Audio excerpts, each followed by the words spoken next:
A driving metal riff, demonic creatures, ticked-off parents, blood and gore. What more could you ask for in 1993? Oh yeah, how about a first-person adventure the likes of which you've never really been seen before? Doom wasn't the first FPS, and it made sure it wasn't going to be the last. With PCs entering more and more homes, was Doom going to be able to ride the wave, or will it get lost in the surf?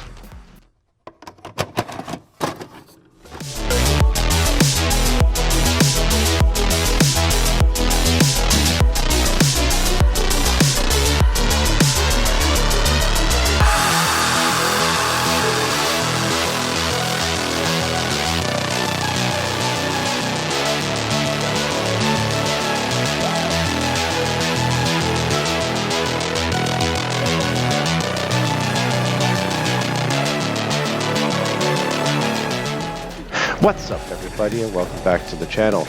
I am Matt Tuna Turner and I have another retro review for you guys today. Now again, what I try to do with this series is review old games through the lens of today. And today's game is the original Doom from 1993, which I played on my Nintendo Switch. Doom is a fast-paced first-person shooter, an evolutionary step from Wolfenstein 3D on the path to what we all love today. You traverse dark hallways and are often scared by enemies coming out of nowhere. Jump scares aren't always the norm, but they definitely keep your heart rate up, especially when you're low on ammo or health. Thankfully, the enemies don't respawn. However, there's tons of little nooks and crannies and hidden areas around the corridors and areas you'll be exploring. So even when you think you've cleared an area, something will come up behind you or pop up from around a corner and you'll be dead. So you really have to have your head on a swivel, and high reflexes are a definite advantage. Doom is a difficult game, and the enemies move quickly.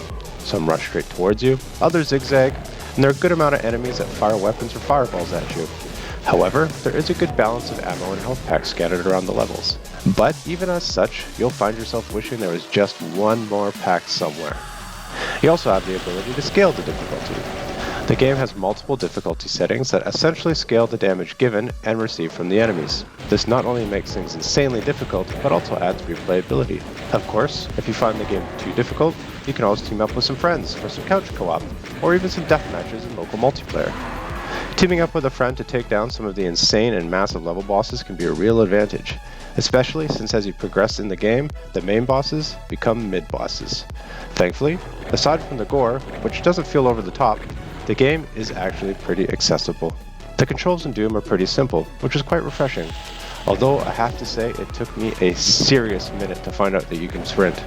It was a total game changer. You'll be moving and looking around with the two sticks, firing with the right trigger, and cycling through weapons with the shoulder buttons.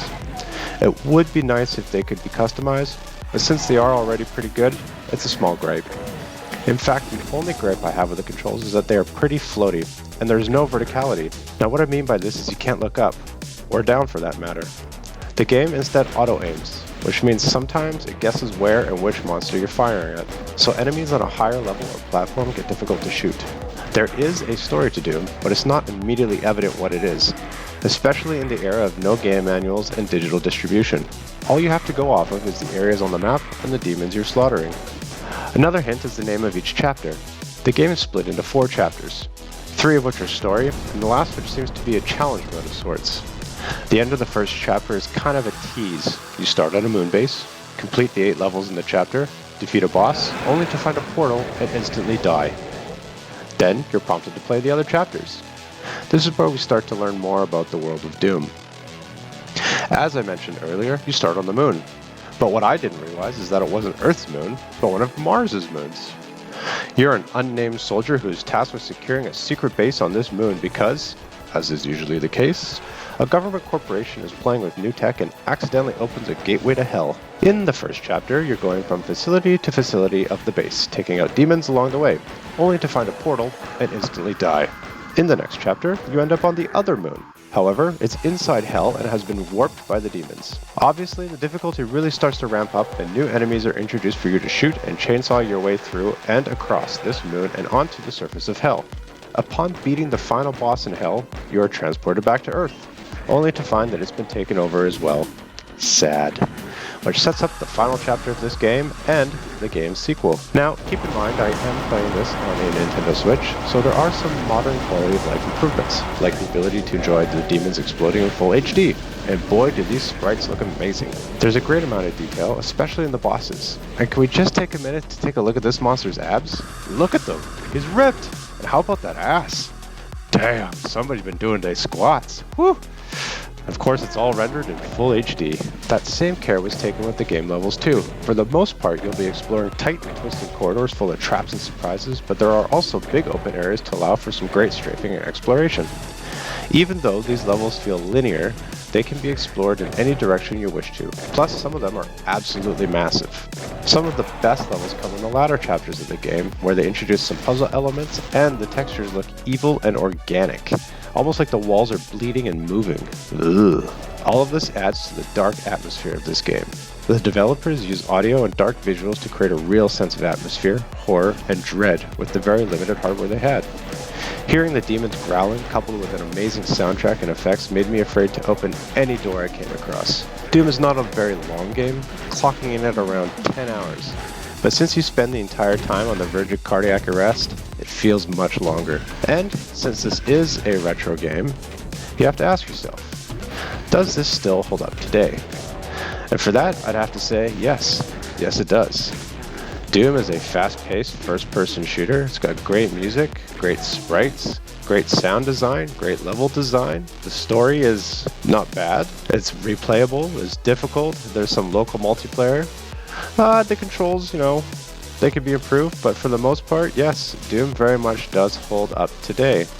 So, the final verdict for the original Doom, which I played on the Nintendo Switch. For the gameplay, it's fast-paced, twitchy, difficult, there's lots of replayability, plus local multiplayer. So I give it a 9. The controls, they're solid, kind of floaty, but simple and intuitive. The auto aim kind of sucks, so I gave it a 7. The story, not immediately evident, but it is some good sci-fi fun, so I give it an 8. For the presentation, it's atmospheric, it's scary, there's great sprite work, amazing music, and pretty good level design, so I give it an 8. And does it hold up today? Yes it does. It's fast-paced, there's great music, the sprites still look great, the game itself is still great, so I give it an 8. That brings the total of Doom for the Nintendo Switch, a total of 8.